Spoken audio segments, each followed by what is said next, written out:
Hello, everyone. Thank you for joining ICRC's public webinar. We are going to wait a few minutes that everybody join, and then we will start.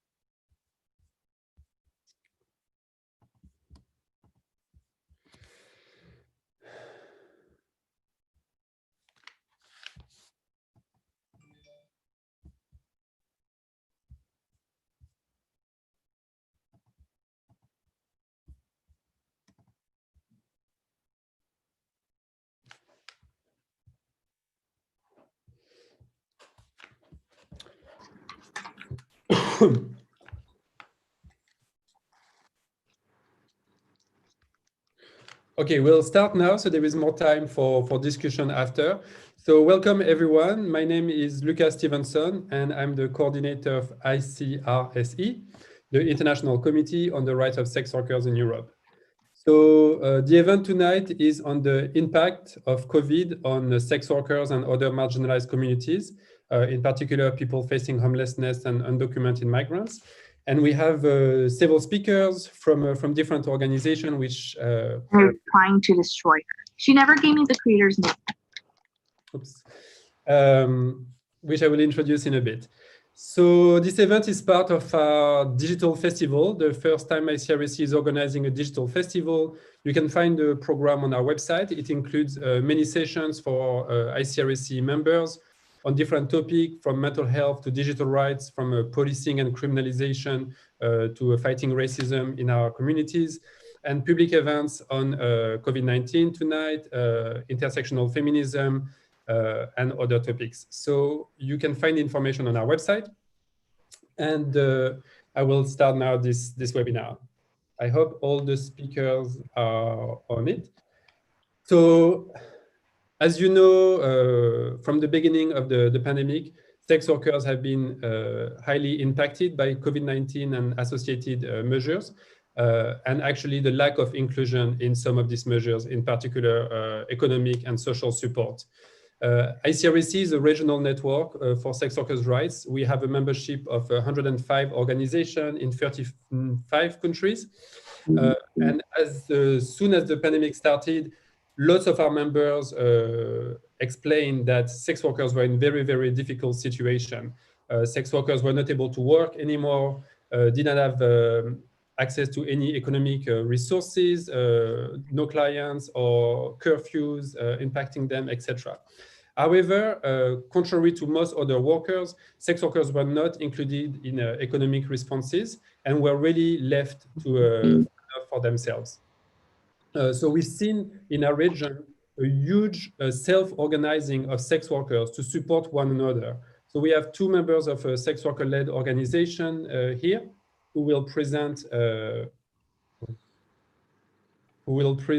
the situation in their countries. However, contrary to most other workers, sex workers were not included in economic responses and were really left to for themselves. I can hear myself. So we've seen in our region a huge self-organizing of sex workers to support one another. So we have two members of a sex worker-led organization here. Sorry about that. I think because my Facebook was on, I could hear it myself. So sorry about that. So we have two representatives of sex worker-led organization here, members of ICRC, who will give you some information of what they did, what their members did to support one another. As ICRC, we were able to provide some financial and technical support to some organization, to do some activities to support sex workers at the local level. And we, in particular, developed some resources calling for the inclusion of sex workers in the response to COVID. So you will find on our website, we can share the link here, our policy demands that was developed during the pandemic. We also developed a website with interviews of sex workers, explaining the situation at national level. We wrote to several representatives of different institutions, including European commissioners, and we didn't get a lot of responses apart from European Commissioner for Equality, Dali, which we will meet next week. And we had some exchange with members of European Parliament, and some questions were brought about inclusion of sex workers at European Parliament. However, this is still very limited and really shows how sex workers are excluded in a general discussion about their own lives. So now that we are in the middle of like the second wave, we see that actually no lesson has been learned from the first wave, and sex workers at national level mostly continue to be excluded from the response. Not everywhere. There has been some positive steps that you will hear from our members, but generally what we've seen is that despite the evidence that sex workers were the ones supporting one another with food, with money, with accommodation, however, the governments in Europe just ignored it completely. So I will introduce the first speakers. I introduce all the speakers, and then we will have the speakers start, and then we have time for questions and answers. So our first speaker will be Mimi, who is from the organization exacerbate, an organization based in France and providing services and support to trans migrant sex workers in particular.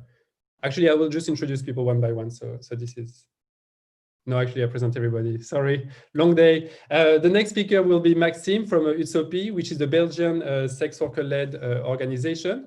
We then will hear from Freek, who is the director of the European network of organizations working with homeless people, FIANSA. And Lilana will be the next speaker, who is working for the undocumented migrant network, PICUM. And the final words will go to Anna, who works with Amnesty International and will present on the situation, impact of COVID on marginalized communities generally. So thanks again to all the speakers for joining this first public event part of our digital festival. And I give the floor to Mimi. Hello, dear all. So thanks a lot to Luca and to ICRSE that organized this conference to reveal all the problems that many of our sex workers colleagues suffer during the lockdown and also during the crisis of coronavirus. So it has been a really tough time for us, especially for those who are trans migrants and migrants people who are doing sex worker during this crisis, because you have seen that many of us could not go outside to work as sex worker easily because of the risk. For example, the main risk is to be contaminated and to contaminate the clients. And also another risk as a migrant and trans sex worker is that you are migrants. Many of us are without paper, without documents. So the risk to be arrested by the police, the risk to be confronted to the police brutality is very higher than other category of other sex workers who are national or who are white in Europe. So I'm going to present our work of Accepte that works from the beginning of the crisis, even before the government announced officially the lockdown in France for the first time in our history. So we already have prepared what we have to do. This show that organization, which is a trans migrant and sex worker led, we were already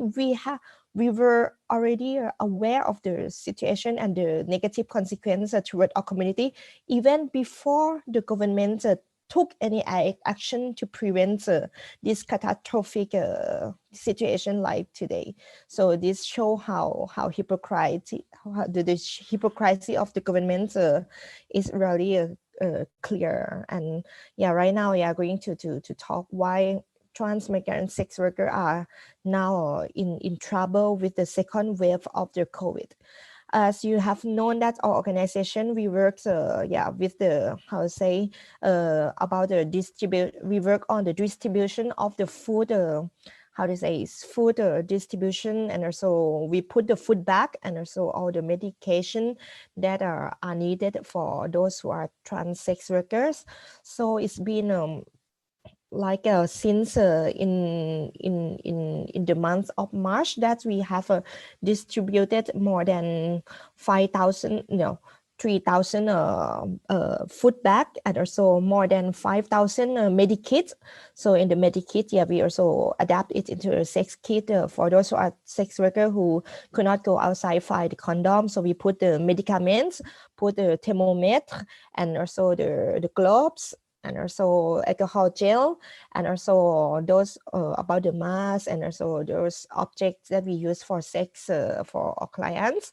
And also, yeah, we have distributed every week, and also we have seen that there are more and more trans migrant people coming at the first front of the food distribution, because yeah, comparing to the French national sex worker, yeah, trans migrants sex worker are those who have to come to get more food than the others. Yeah, because yeah, as you know that many of us, we are sex worker who work on streets, and also yeah, many people don't know how to put themselves online. Some don't even know how to work with the advertisement, like some who are escort people. So this a big problem that many who are sex worker who are migrant and work on the street suffer a lot. And also our association is the first front of this how to say, as the main actor in this crisis to accompany all of the trans migrant sex workers who suffer from the consequence of the COVID. And also we accompany those who are diagnostic as COVID positive. So we are charged to find a place to live, the accommodations for trans migrant sex workers who are diagnostic as positive to COVID, because we don't want them to work and also to live in the place where they have to share the room with the others. So we find a place for those people, and also like we try to support them financially, minimum 15 days for them to stop the work. And yeah, after 15 days, we will look at the status of their health, if they are ready or not. If they are not, so we will try to continue the support. And also we will exactly support them like a entire 1 month of the payment of the rent of the place during their lockdown, or how to say, the self lockdown, if the situation is not okay.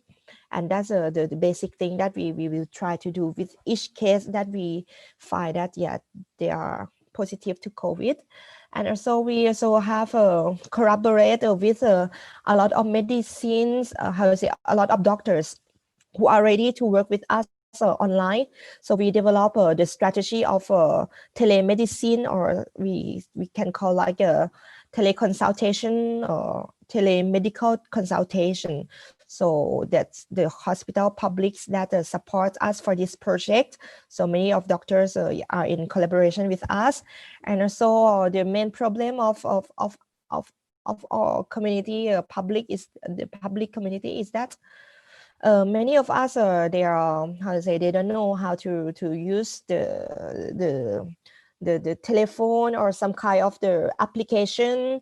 So some of them they quit home very early in their childhood. They did not have access to the education. Sometimes it's difficult for them to use the technology easily, especially for those who are old trans migrants sex worker. So even though we have this project of doctors who can work with us online to see the status of their health for each day, something like that, but many people have only telephone just to call or to send SMS or something like that, but they don't know how to use the technology correctly. That's one of the things that is the barrier that prevents trans migrant sex worker from accessing to the how to say, to the healthcare, and also to the rights that they deserve, and they still get excluded, but we try every way in order to accompany them to get access to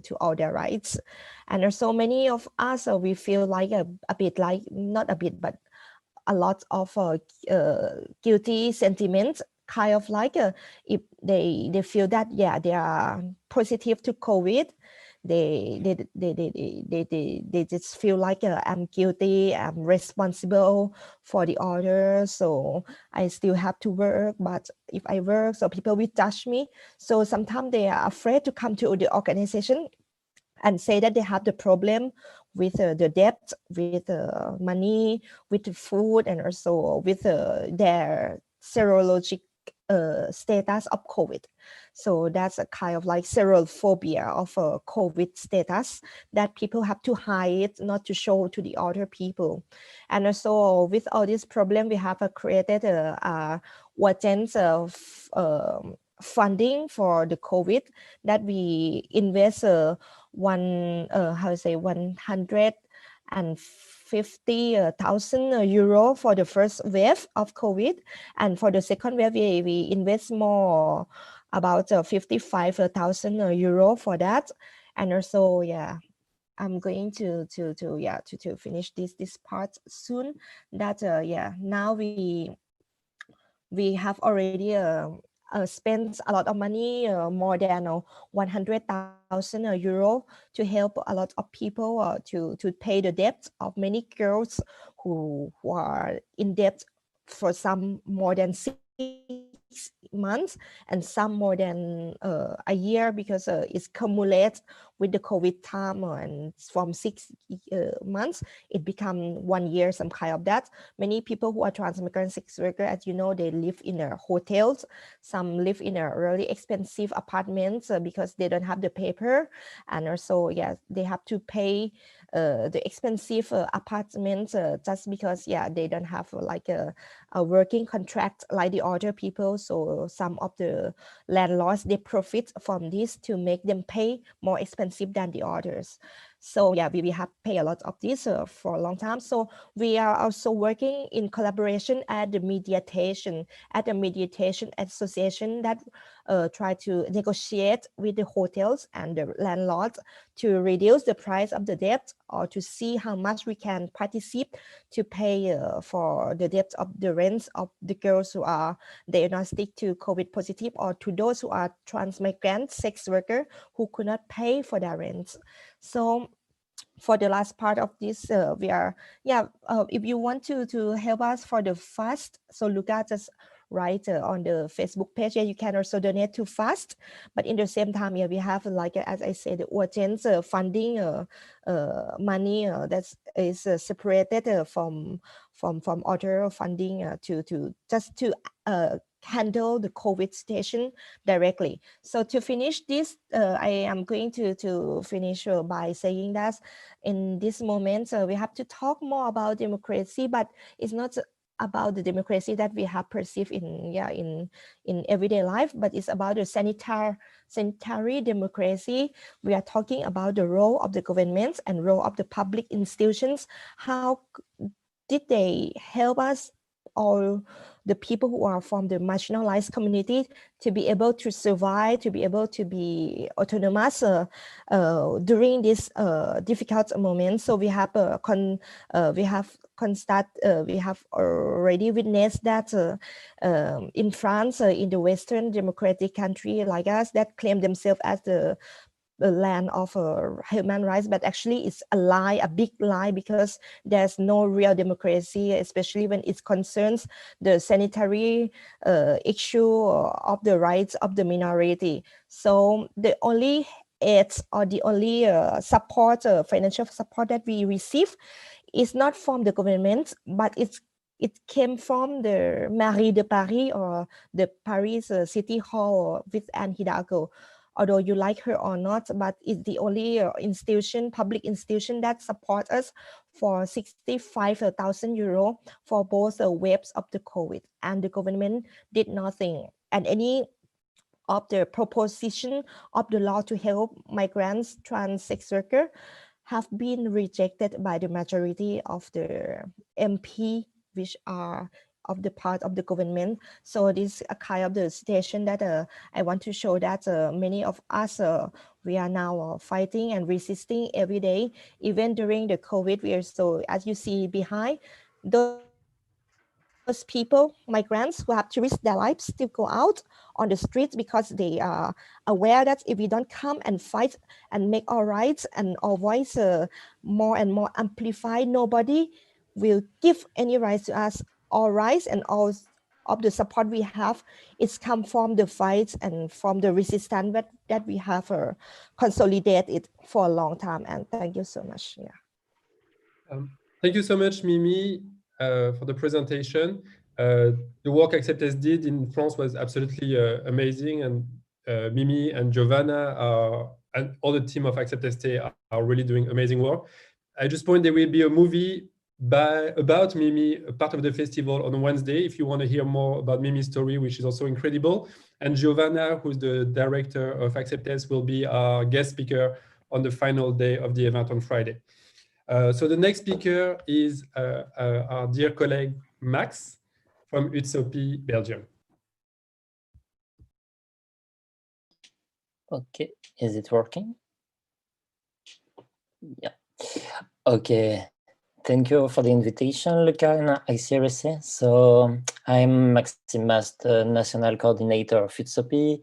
So UTSOPI is the first sex worker-led organization in Belgium, created 5 years ago right now. And yeah, for me, I'm just the national coordinator. I used to be sex worker for 10 years and I quit 1 year ago. But I'm still working for UTSOPI, of course. I would like to share a document with you, but I don't know. No, is it not working, Luca? But it's okay. I'm going to talk. I can do the same. Has to make it shareable, I think. It should be shareable now. Yeah, okay, I'm trying. Also, my computer, it's not the fast in the world. Okay, there is it.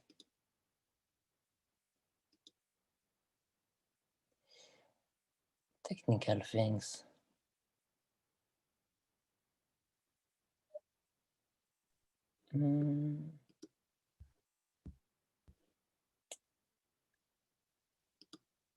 I don't know if is it working or not. Well, it's a black screen now, but it's okay. Perfect. Okay, it's normal. Okay. And probably it's working right now. Oh, okay, we are going to stop, I think. Yeah, is it working? No. Well, we are seeing a black screen. Okay. Is that... Okay, I'm going to stop it. Sorry to disturb all of you. So it was just to present what we've done during the Corona crisis. So basically, we implement food distribution like Acceptes, and we created a crowdfunding as well to support sex workers during the Corona crisis. So at the end, we support 300 sex workers in Belgium. What it's interesting, it's 20% of them were undocumented migrants. So it was everywhere in Belgium. But for us, it's like a huge number compared to the situation we know at the beginning. Also, an interesting thing, it was 40% of those sex workers supported was supporting themselves, their own family. So it means it was not a majority, but a large part of sex workers. They are usually working first for us, but also because they have a kid or they have to support their husband or a part of their family. So it was quite complicated for them. We distribute at the end 1,201 food package, and we raised 35,000 euros by crowdfunding. What is important to understand, it's sex work normally it's not illegal in Belgium, but we don't have a real statute. So when the Corona crisis happened, the majority of sex workers in Belgium, they don't have any statute. They can be independent, but it's not exactly the good way, or they can be employed, but it's totally illegal to be employed as a sex worker in Belgium, or it's considering as a pimping or exploitation. So it's mean when the government creates some compensation, it was not available for the majority of sex workers. And even for independent sex worker could apply to this compensation, it was quite complicated because sex work, it's not really recognized. So it's a specific category, but they are using it for all the work. They don't have a specific category. So to receive a compensation in this situation, it's quite complicated. That it was for the first wave, but the second wave, what we see for the moment, it's many sex workers receiving the compensation the first time. They are not receiving the compensation this one. So it's more complicated than the first time. Yeah, I could share the document later, of course. For the assistance we gave during the first wave, it was in majority in Brussels. So why I think it's for two things. First, it's because we created the organization we start in Brussels at the beginning. And also because it's a huge district of prostitution in Brussels. So basically it's the North District. There it's many undocumented migrants working. Also it's a lot of human trafficking and smuggling. So we were focused on this situation as well, because we know it's the most precarious of sex workers in Belgium. So 80% of our action was in Brussels, but also, of course, we used to work in Flanders and Wallonia as well. I'm trying to keep my 8 minutes and not to talk longer than it. Also, it was interesting because during the first wave, around 30% of our requests come from our partners. So we developed really a lot of new alliances with different partners in Belgium. So that it was a kind of positive way of the coronavirus. It's a little bit weird to explain like that, but yeah, it was a kind of positive action. I think an example, it's with the food distribution actors. So basically, at SOPI, we are a community-based organization. So we are more used to work on community-based organization, create some space for sex workers and the advocacy for rights of sex workers. So for us, everything was totally new, to organize a food distribution, to give a social assistance and stuff like that. Normally, it's not our work. So it was something we have to do directly because it was an emergency, but we had to learn as well. And that was quite interesting with the food distribution actor, for example, because you know, we could learn from each other's, like how explain. For them, the way to work, it's more they're providing an assistance for sex workers. And for us, in our opinion, we are more creating a community assistance altogether. So it's two different ways to work, but the two of them are interesting in my opinion. And it was quite nice to learn from each other. So we could learn from the food distribution organization how we have to develop this kind of things. And I can promise you at the beginning it was a little bit messy because everything was new, of course.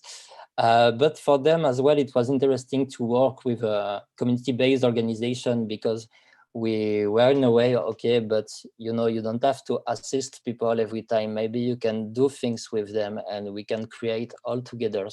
So for me, it was a kind of positive vision of this crisis.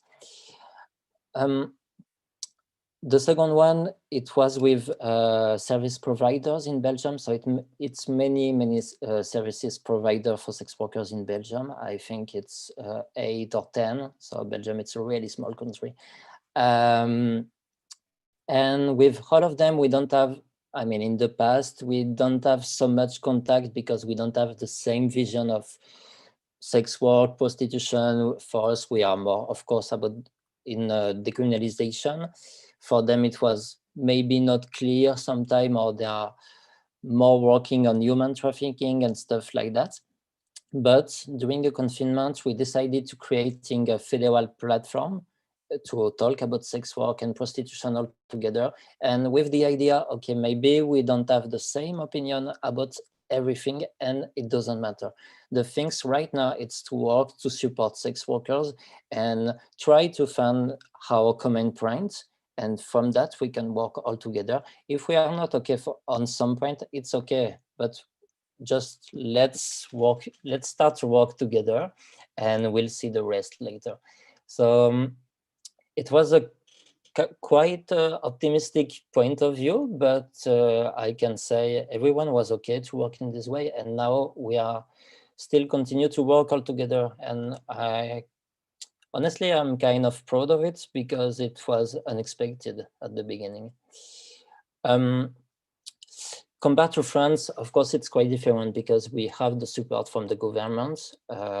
We are not also in the same situation. Belgium is not officially it's an abolitionist country, but in the fact it's not, is it not really? We received some money from the government during the first wave, and for after, it was around 100,000 euro. So that it's for 2020, and now normally we are going to receive again some money for 2021 to continue to support sex workers. What it was nice, it's because we can use this money for, I think it's between 60 to 80% to support sex workers, but of course we can continue to build the organization and hire some people because of course providing assistance and help to sex workers just with volunteers, it's quite complicated to organize this kind of things. I think you can imagine. On the advocacy work, I don't know, I'm a little bit confused with this point because right now we have a new government in Belgium, and we have also some real good contact at the federal level. So they understood the situation of sex workers.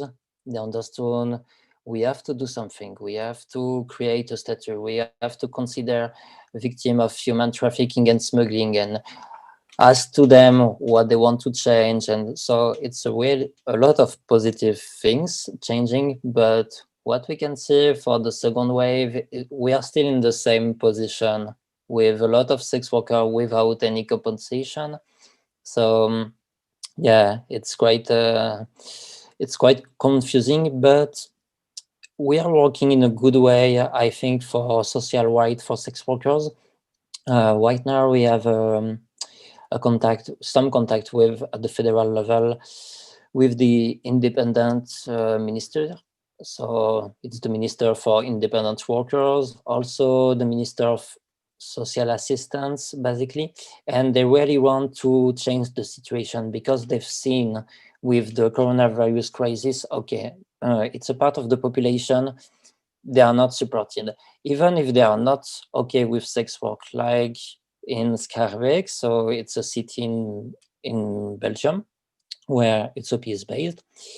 We are working with the mayor there, they are really supportive with us, but they are honest in the same time because they are saying we are not really supporting the vision of society with prostitution and sex work. That means we prefer society without prostitution. It's their point of view, but in the same time, they are giving assistance because they say, okay, for the moment, sex work it's existing and it's many sex workers in Belgium, and we have to help them because they are citizens like the other one, and they are paying taxes. So it's quite interesting. And yeah, so hopefully things gonna change in 2021. I don't know for the moment. We'll see, I think. Thank you very much, Max. So we invited Max to present because there's been really like a huge progress with the organization that, as Max was saying, like only started a few years ago and has now been able to implement all these activities during the crisis and build all these alliances. And it really shows the same as Accepted, that it is sex workers themselves who've been on the front line supporting one another, whether with government funding or support or without. So our next speaker is Freek from FIANSA, the European network representing people facing homelessness. Thank you, Luca. Do you hear me? Yes. Okay, thanks for the invitation, Luca, and good evening to everybody on the call. We're moving a little bit away from sex workers as such, although there is some overlap between homelessness and sex work. But I'm going to speak about homelessness. Maybe first 2 words about FIANSA, because we're actually not the network of or representing homeless people, but we're a network representing services working with homeless people, and I think it's important to make that difference. So our members are mainly shelters, organizations providing shelter accommodation, short-term emergency shelter or longer-term shelter. Although we increasingly have also housing associations, health organizations as member, and local authorities as well. Before I enter into the topic of COVID, it might be useful for you to have an idea of, when we speak about homelessness, what's the size of the problem in the European Union area, just to get a sense of how big or how small it is. We estimate that on any given day in the European Union area, there is at least 700,000 people that sleep on the street or in a shelter for homeless people. And that is 70% more, so 70% more than 10 years ago. So even if general poverty, anti-poverty statistics show more or less a stability of the numbers over that same period, at the bottom end of society, you see something really concerning. An increase of 70% is really concerning. And this is only the homeless people in shelter or on the street. We also work, or our members also work with people that are forced to stay with family and friends, for instance. They're not even included in that statistic. So that gives you an idea of what the current situation is. Now, in terms of COVID, some introductory remarks. Maybe start with the most obvious. Homeless people are more vulnerable than the general population when it comes to COVID. And this is basically, it's obvious, of course, but it's basically because of 2 reasons. One of the reasons is the pre-existing health conditions. Most homeless people are sick, and many have an illness that actually makes them more vulnerable to COVID. And the second reason is that they live in a way, or their living conditions actually make them vulnerable as well. If you are forced to stay in overcrowded shelter, it's clear that you are going to be more vulnerable to the virus once the virus is inside the shelter system. The second thing that I would like to say as an introductory remark is that we see a big difference between the first wave and the second wave of COVID. In the first wave, we expected, because there was a lot of chaos, of course, in the reaction of the homeless system, and homeless people were not sure what to do. But we saw actually relatively low numbers of infection. The infection rate was actually relatively low. But in the second wave, we see in quite a number of countries the infection rate spiking. And this might have to do with the fact that it takes time for the virus to reach the homeless system. The virus was brought in by middle class. Middle class is not on a daily basis in contact with homeless people, so it took some time.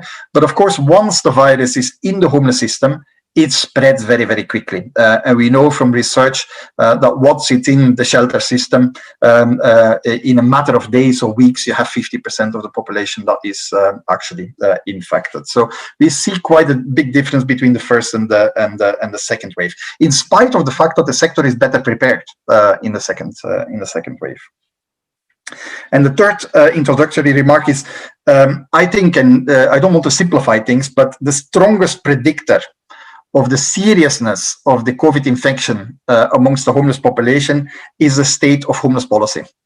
The better the homeless policy, the easier it is to contain the virus. Or in other words, countries that have still large shelters where people sleep with many in the same room will have more infections than countries where that's not the case. That, for instance, explains the huge difference in infection rates between France and UK.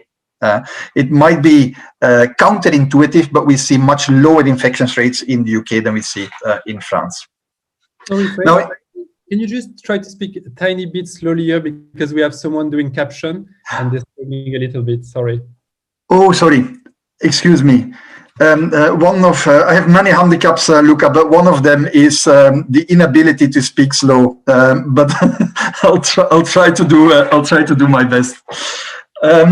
On the policies that were put in place to protect homeless people against COVID, one of the things that I find incredibly surprising is that the guidance issued by the governments, by the authorities, is totally impractical when you're homeless. Like, one of the principal rules that you have to follow is stay at home.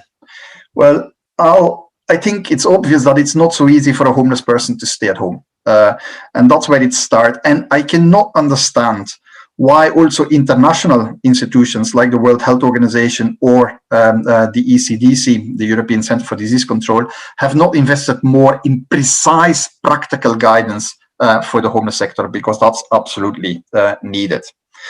Luca, you asked me to be positive in my talk about the policies or the reactions that have been in place. There is many things that are negative, and they have already been mentioned. Criminalization of homeless people, that rough sleepers that don't follow the government guidance, loss of income, begging, for instance, being impossible, and this kind of stuff. But I won't say anything more about that. Let's talk about the positive things.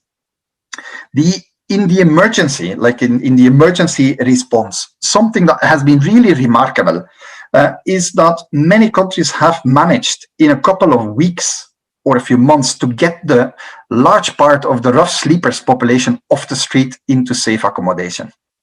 And that is very visible in many cities. I'm not saying that there is no rough sleeping anymore, but it has reduced considerably. And these people have been put in, like, there was a lot of creativity. Some have been put in hotels that had no clientele anymore. Some have been put in Airbnb flats, some in student accommodation, etc. I'm not saying it's a sustainable solution, but if you would have asked me, is it possible to solve rough sleeping? I would have said, yes, probably, but it will take a decade. But we've seen during COVID that getting people off the street in some sort of safe accommodation is possible in a very short time frame if the political will and the urgency is there. An example, 21,000 new beds created in a matter of weeks in France, of which half in hotels for homeless people.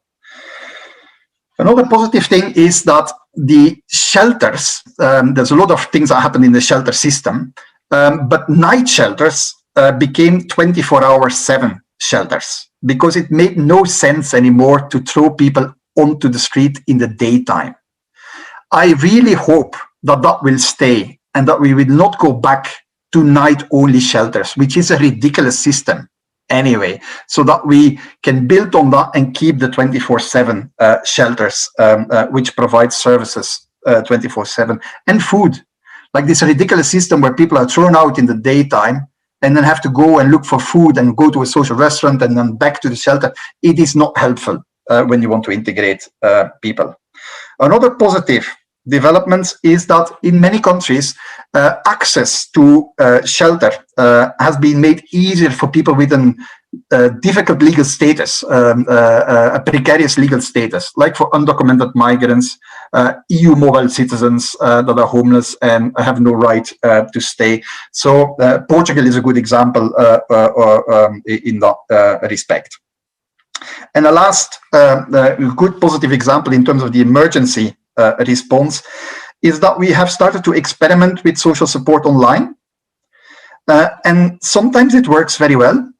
We have, for instance, very good echoes from online social support with homeless people that have been recently housed through the Housing First approach. I'm not going into detail, but that's quite positive and maybe something that will stay on.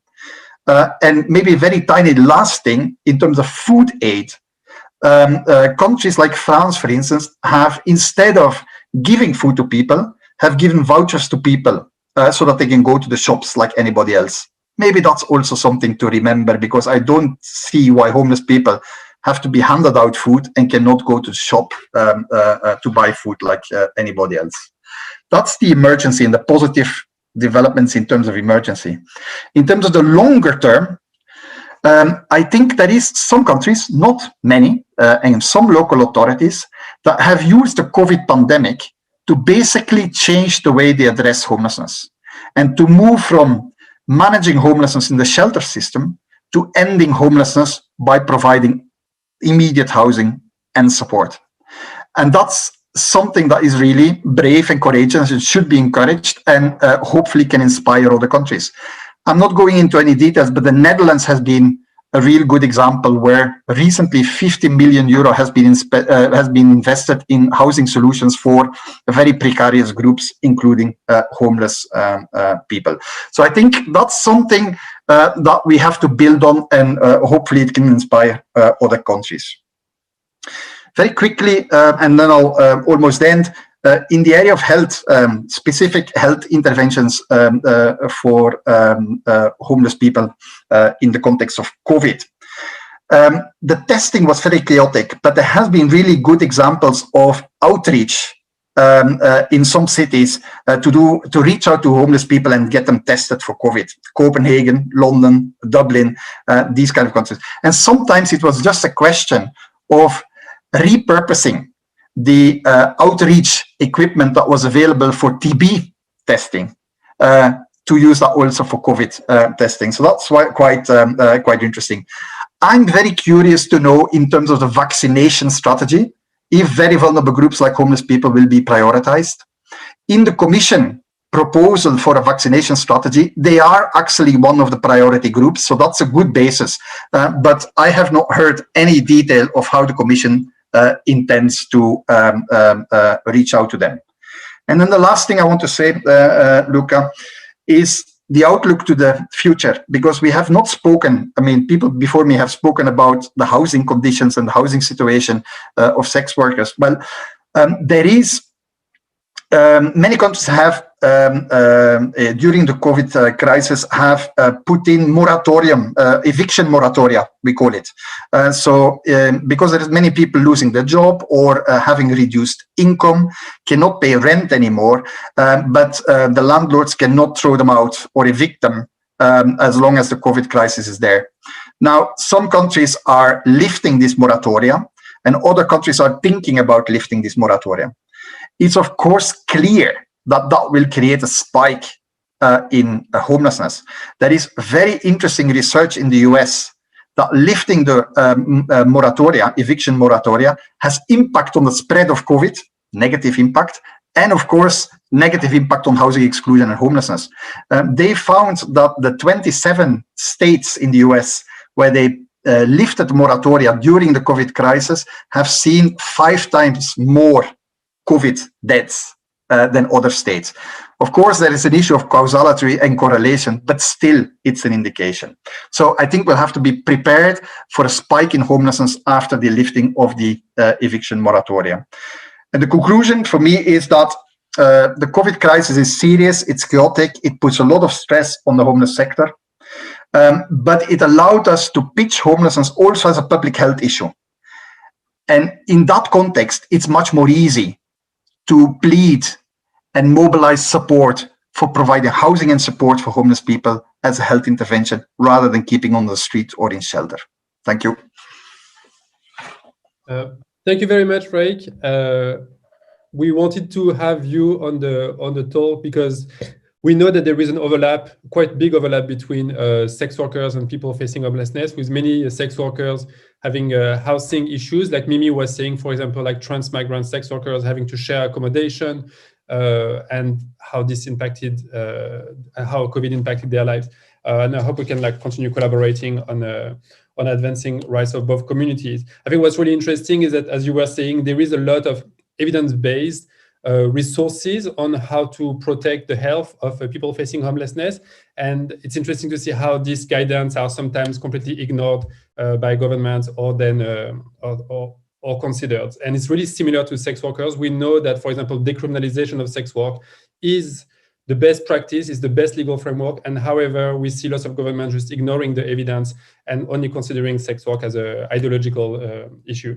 So our next speaker is Lilana from PICUM, the Undocumented Migrants Network platform in Europe. Hi, good evening, everybody. So yeah, I'm speaking from PICUM. It's the platform for international cooperation on undocumented migrants. And we have more than 165 members in 35 countries, including, of course, we're pleased to have many sex worker-led organizations and ICRC as well. So I think the situation for undocumented migrants is really quite similar to what has already been described by Max and Mimi for sex workers in general, because all undocumented migrants are excluded from any kind of income support scheme in almost every country. So they were really put in a situation, they work in a lot of sectors that were really hard hit by COVID and by the lockdown measures. So either losing their jobs, losing their income altogether, really struggling to pay for food and rent and your basic necessities, or forced to go to work and do so in conditions which were not safe for them, not safe for their service users and clients. So it's a really similar situation, but also in other sectors. And that's where we've seen our members stepping in. There's been crowdfunding, there's been other self-organized groups like domestic workers getting together, trying to raise money to support their communities. There's also been a lot of our members that are more the service provider rather than community-based that have had to completely change and do food distribution and rent and cash and this kind of thing, which they had no structure for before. So similar what was described previously, to learn how to do that and to do that in a way where it's really reaching the people who need it, and trying to find a way to make that more sustainable, because the needs are acute, but they're quite long term. This virus is it's lasting a while. It's been up and down. So some of them have managed to get some support from government for some of it, but a lot of it has been really through private funding, crowdfunding, and donations and this kind of thing. So that's been the real challenge. Other aspects have been, of course, like if you're working and you're undocumented, you don't have access to sick leave. So if you are poorly, you can't do quarantine leave, you can't do sick leave without losing your income entirely. There's also been real trouble in maintaining distancing and certain accommodation. A lot of undocumented people live in crowded accommodation. They've had to sublet a room in a shared house, and so it's really difficult to keep as much distance from people and make sure if somebody is unwell that it doesn't spread. So it's been a big challenge from that side. Another issue that I would maybe mention, and Mimi mentioned this, is the increased policing, having so many more police on the streets, having to have attestations. But actually, when the police are doing those stops, are they actually going to also check your ID? So people really feeling like another extreme layer of anxiety every time they leave the house, which was already something which was really, as I say, a source of anxiety for undocumented people all the time. But the level of that and the risks of or perceived risks, at least, of being picked up by the police have been that much more. So That's a bit the situation that we've been dealing with, but there has been some space as well for positive policy change. So if we look at the more kind of structural side, if we look what have governments been able to do now, I'd say that we've been trying to really highlight with our members how the problems that have been caused are the result of bigger issues. It's pre-existing challenges that have been there before that are just made very much worse by what's happening now. And it's actually what we're asking for in terms of responses are very much the same policy changes that we've been wanting to see from the beginning. So in that sense, we've seen that there's been some space to achieve policy change that we've been asking for a long time because of the crisis, similar to what Freek was saying from so this is not something new, and it suddenly shows that actually it is possible. So, for example, detention centres were also emptied in some countries almost entirely, if not entirely. So that shows that actually immigration detention, as we've been saying the whole time, is completely pointless as well as harmful. There is another way of managing it. So that was a very positive development, but we saw that it was quite temporary in some countries, and they're starting to arrest people and fill up the detention centres again. So that was not necessarily a gain that we've seen holding through towards, in the longer term, but we're going to really be using the example of what happened there in our ongoing advocacy to get people out of detention. Another issue has been, there was one example in Ireland where they actually did provide undocumented people access to the government support as well for emergency unemployment, and made sure that wouldn't lead to any immigration enforcement. And then there was the example in Portugal where it wasn't for undocumented people overall, but anybody who had a regularization application in, they were temporarily regularized. And so then they've been also been able to access all the support that's available there for somebody who would be as if they were a permanent resident. But again, it's interesting because this is something our members have been asking for anyway. If you've got a regularization application in, you should be treated as a regular resident and have access to services. At the least, I mean, we advocate it for undocumented as well, but at the very least for people with applications in. So it's a positive step that we've been asking for, and that's one example of a measure that they've prolonged at least now until March next year. So it's given a bit more stability to people, but it's still temporary. So we're really going to be fighting for that to continue in the longer term. There's also a couple of other examples where more structural changes have made, like to labour migration and work permit schemes to make them a bit like easier to access a regularization in Spain, for example, or easier to change employer in Czech.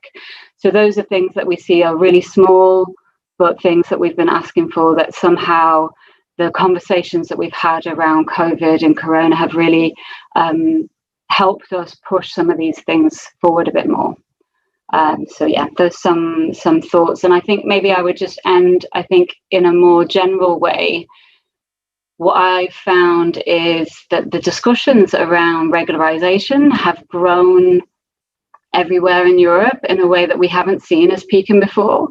And so even though we haven't got that many concrete wins yet, I can name only 3 countries where there's actually been a regularization of sorts for undocumented in this context, like specifically around Corona and in the longer term. But the conversation is just reaching so many more people, so many more actors. It's much more normalized as a policy issue than what we've seen previously. And so we're really going to keep the pressure up on that point and hope that it might create a bit more space for that in the future. Thanks a lot, Ilana. I was sharing in the chat as well the position paper of PICUM on sex work, and ICRC is proud to be a member of PICUM and working together for undocumented migrant sex workers' rights. And as Ilana was saying, like what has been also shocking for us, for sex workers, is to see some governments in Europe using the pandemic to promote further criminalization of sex work, Just two examples was like a debate in Spain to recriminalize third parties, for example, or currently in Scotland, there is an open consultation for the criminalization of clients of sex workers, also known as the Swedish model, which we know is extremely negative for sex workers. So on using this pandemic, not just to ignore sex workers and to exclude sex workers, but actually to increase the criminalization of sex work. So our final speaker is Anna from Amnesty International, which will be presenting on the work that they've done and the situation that they've seen in Europe and I think globally. And then we will have questions and answer. Hi, thanks, Luca. Can you hear me okay? Yes. Hi, everyone, and thanks so much for inviting me. It's really an honor to be here, and yeah, it's been really great for Amnesty to be able to support sex workers, and I hope this is going to be useful. And congratulations on the whole festival. Yeah, I can only imagine how much work is going into this. Yeah, so my name is Anna Bush. I'm a researcher with Amnesty International based in London. I work on Europe, mainly on Western Europe and women's rights.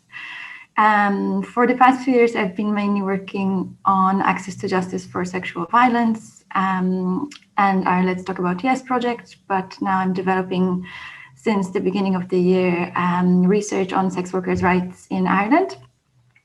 So just before the pandemic, with a colleague, we went to Ireland to speak to key activists and sex workers there and shape our project. And we had great plans of, you know, going there and conducting interviews and meeting people. And unfortunately, the pandemic has completely forced us to change our plans. But I'm trying to speak to people now over the phone and video.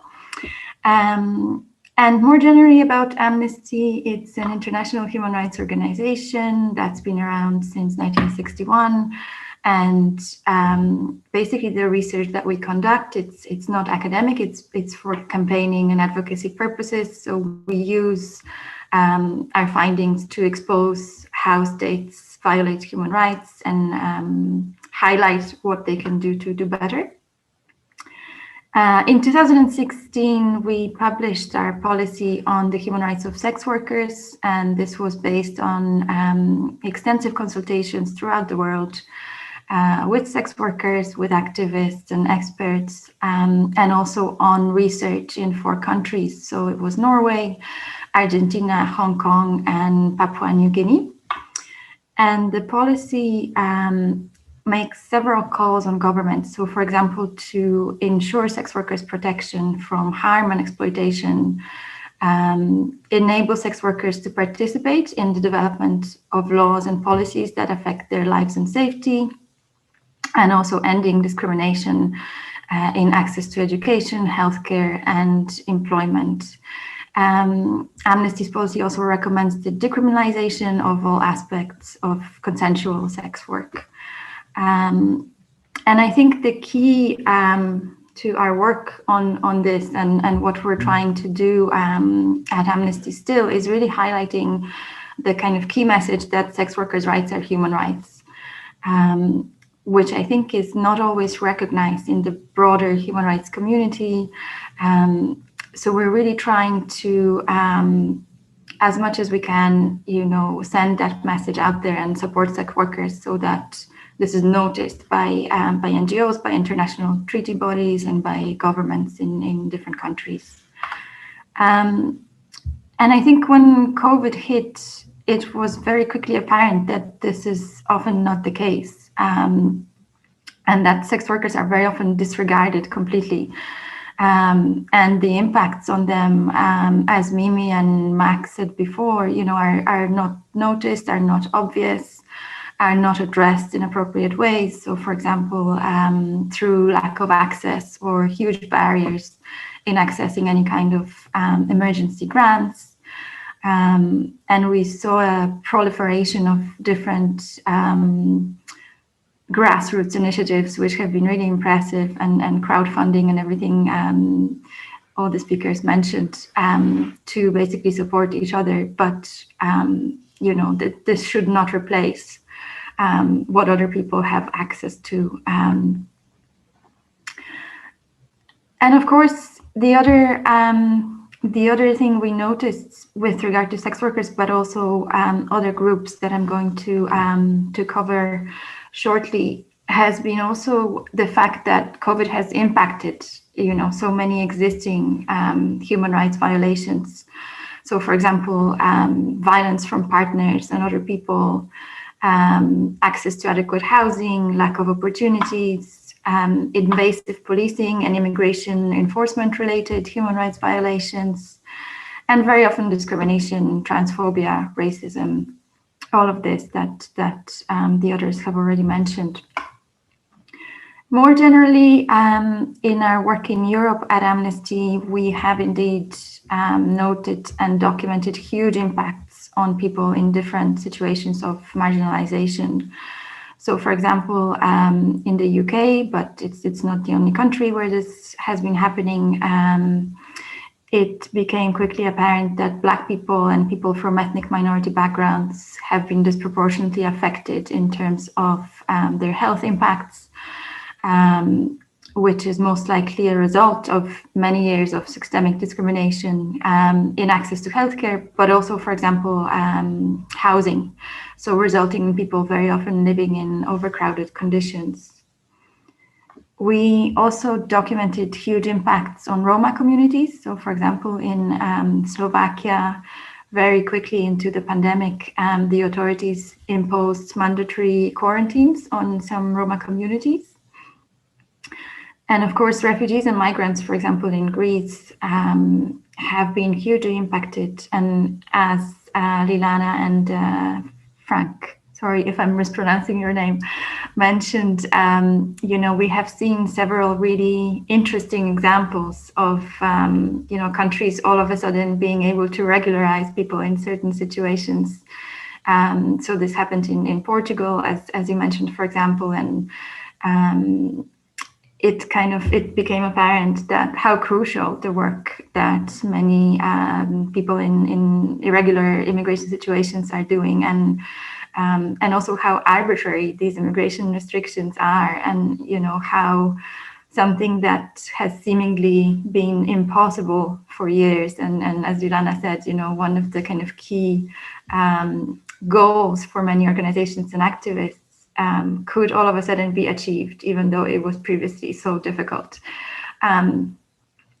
So this was really, you know, I mean, in a way, a positive development, but also kind of, to me, really exposed how, you know, these issues have been unresolved for many years, and what really could be improved.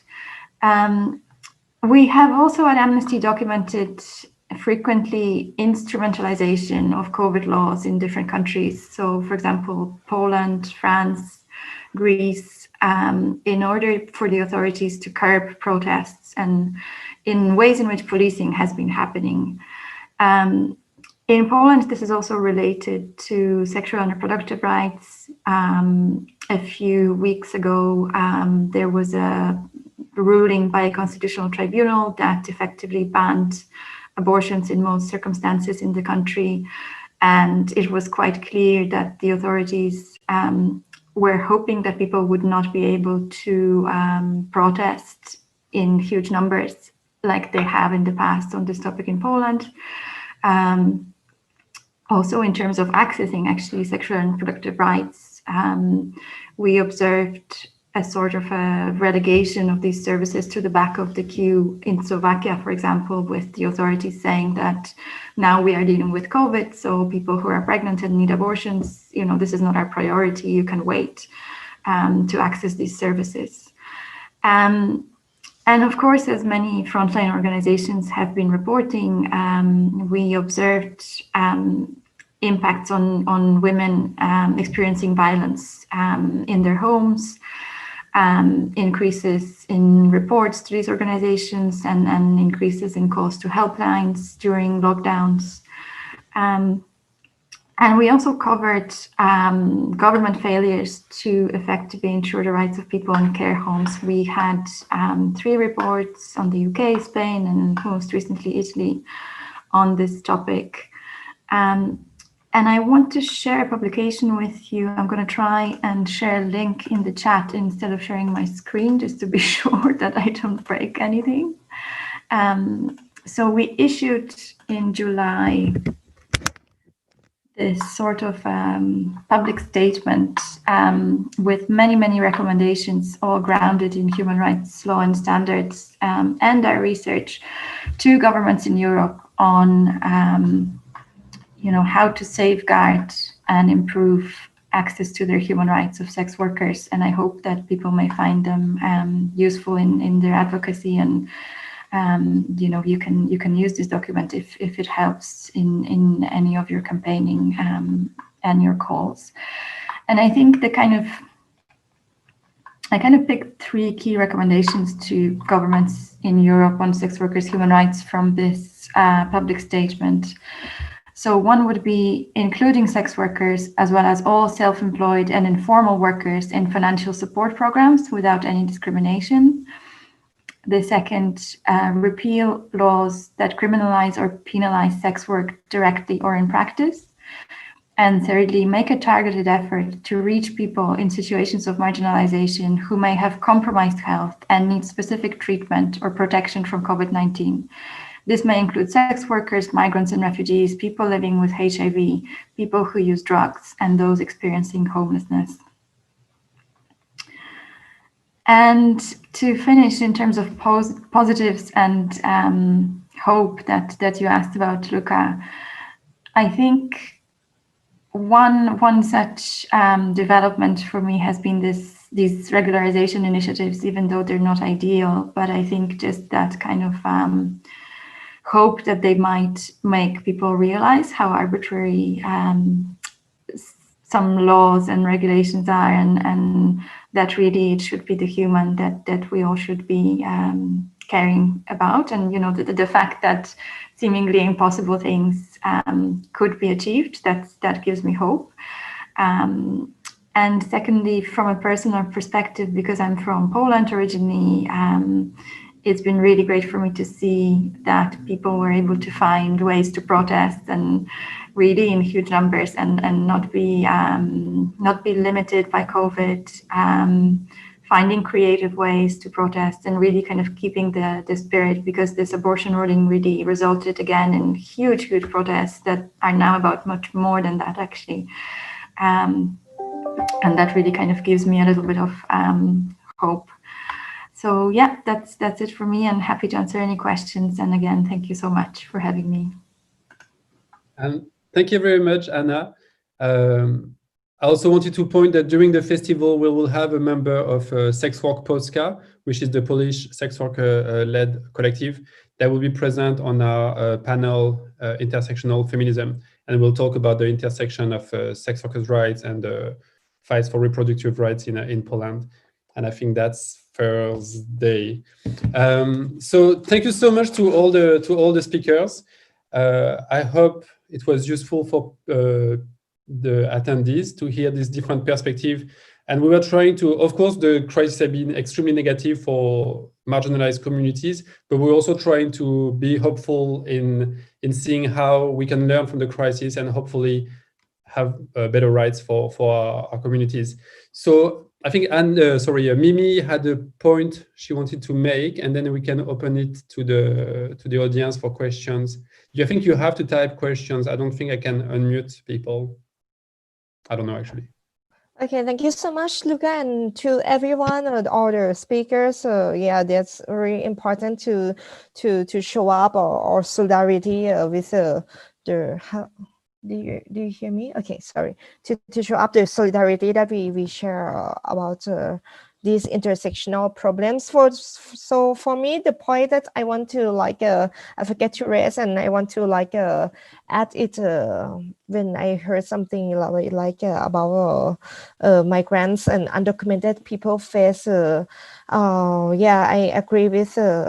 That the regularization is very crucial and very important. We cannot deny that the regularization of the migrants people can help a lot of migrant people to get access to their rights, the fundamental rights.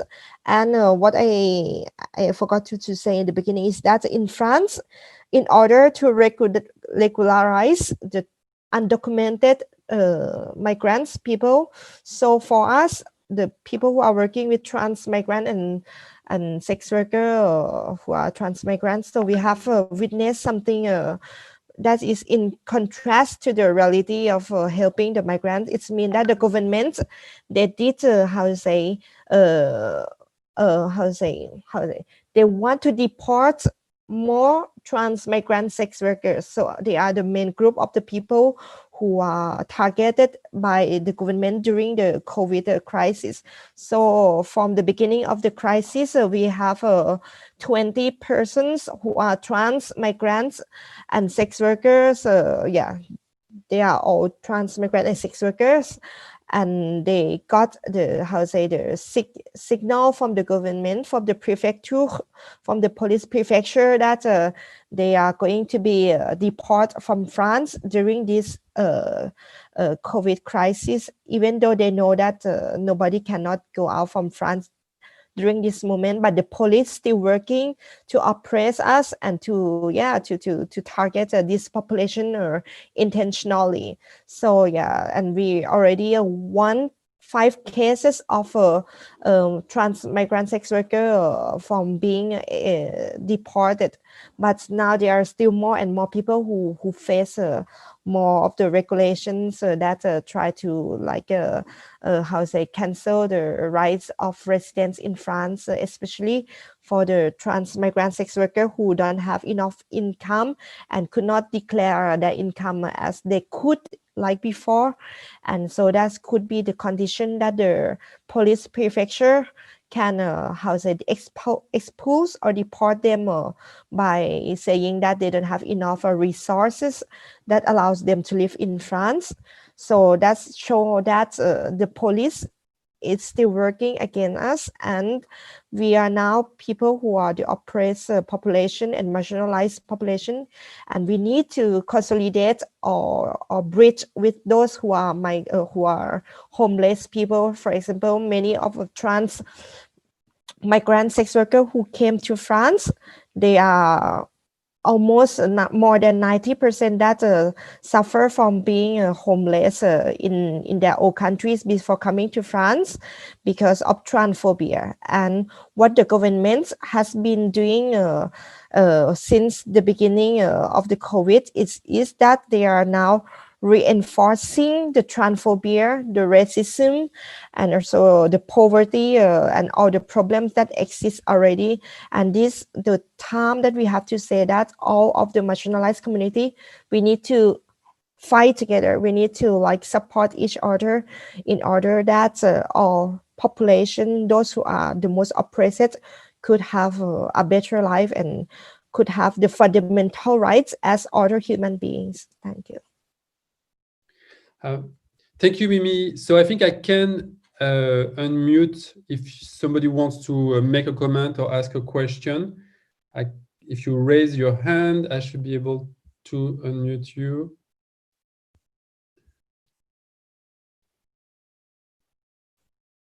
So you can ask any questions to one of the panelists or make a comment from the situation in your country for sex workers. Actually.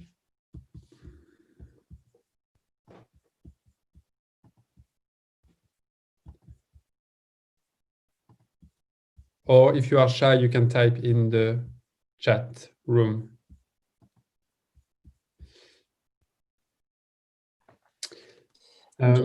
I thought about one thing when Frank was speaking about homelessness people and meal voucher to replace food distribution.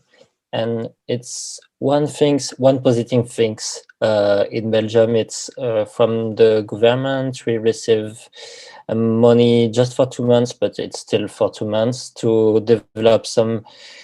Now we are going to restart from tomorrow distribution, but distribution of meal voucher. so it's better than food distribution. The only issue what we don't expect it, of course, and we just knew it. It's these meal vouchers are accepted in 2 different supermarkets in Belgium, and not all the other one. I mean, two specific name of supermarket, and not all the other one. Of course, it's not the 2 most famous. One is Lidl. This one, it's everywhere in Europe, of course. But yeah, so it's kind of good things, but we still have to do some works with social supermarket as well to try to make them accepting it. And one thing is, we are quite worried because when we had a talk with the different governments and policymakers, I think they are good to find a solution with the emergency to just spend money and say, okay, we can give you this money and spend it, but it's not a really structural change. And like regularization of migrants, people, and I mean undocumented migrants will be one things really change. But of course, it's not going to happen right now in Belgium as well. Thank you, Max. I think Carly is going to say something from Scotland. Carly, can you speak? Hello? Yes, hello. Hey, how's it going? Nice to be here. I've been dripping in and out whilst I've been doing my work throughout the day.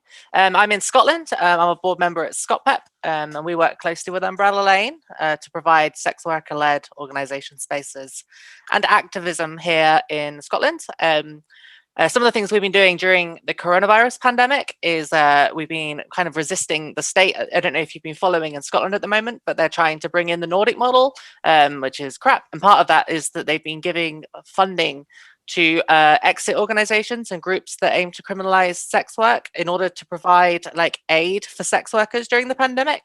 However, like when I tried to access some of the money, they needed like my landlord's details in order to be able to pay my rent arrears and stuff like that.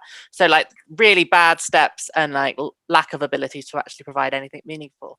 In response to this, we've been kind of criticizing that decision from the government, trying to resist the Nordic model. And we've also, Umbrella Lane have hosted a really successful fundraiser to provide payouts and mutual aid funds for sex workers during coronavirus. We've been supporting people who are able to apply for the self-employment like grant scheme that we've got here, which is annoyingly only available obviously to documented migrant, local residents and citizens who have been paying tax for a certain amount of time. But for people that that's applicable to, we've been supporting them through it. I run a breakfast drop-in in Edinburgh, and part of that, I mean, we can't host that obviously during the pandemic, but I've been doing like mail out condoms and providing supplies that are needed like to post to people that need them. Yeah, so it's been good. Thanks, Carly. And if you can put the link, the consultation to the Scottish government is open to everyone. So feel free to respond, even if you're not based about the evidence behind decriminalization. Rather than linking you to the horrible, difficult Scottish government one, I'll put a link to the ScotPep widget that we've made, which makes it very easy to do and like is a lot less horrible. Thank you. There's 2 questions. The first question is from Emily. So basically saying that I found interesting the ideal vision of Belgium as a country without sex work, but being prepared to put this ideology aside and pursue more practicality. This seems different from Nordic model nations where there is just devotion to ideology above all else, above reality. What do you think the difference is? How can we best persuade authorities to prioritize reality, practicality, and human beings above ideology? So I don't know if some of the participants want to answer that, but it's true that for sex workers, it's one of the key issues. We know that inclusion of sex workers, decriminalization of sex work is the best answer in regards to public health, addressing violence, addressing exploitation and trafficking. There's been evidence from like Amnesty International to academic research, WHO, etc. However, we continue to be excluded and bad laws continue to be implemented. I think what we have to do is continue building alliances with people who are ready to listen to us and listen to the evidence, and little by little making changes. But it's interesting, like at national level, how this works, like how Belgium seems to be much more, rational and practical than France, for example. And on this, I think we could go in a big discussion about cultural context, and but maybe somebody in the panel wants to say. Can I add a bit because as I mentioned that it's like a surprise that we got the big aid from the city of Paris, which has always been the abolitionist actors against sex worker for a long time, for forever. But this is the first time we got the help from this institution that has been abolitionist. So it's come to the question about how can we convince or persuade the authorities to understand the reality of the sex worker. So this is a big work that we has been working together with a lot of group to convince many abolitionist people to see that actually what we are fighting it is not to fight for sex work, but we are fighting for the rights of sex workers. So as many people see, when you're fighting for the rights of the workers, like precarious workers who work at McDonald's, it's because you are fighting for them, those people, not because you are fighting for the company or the bigger or the ideology of the work themselves. So if somebody loves to do sex work, that's their choice, that they have the right to defend their works. But for us as the trans migrant sex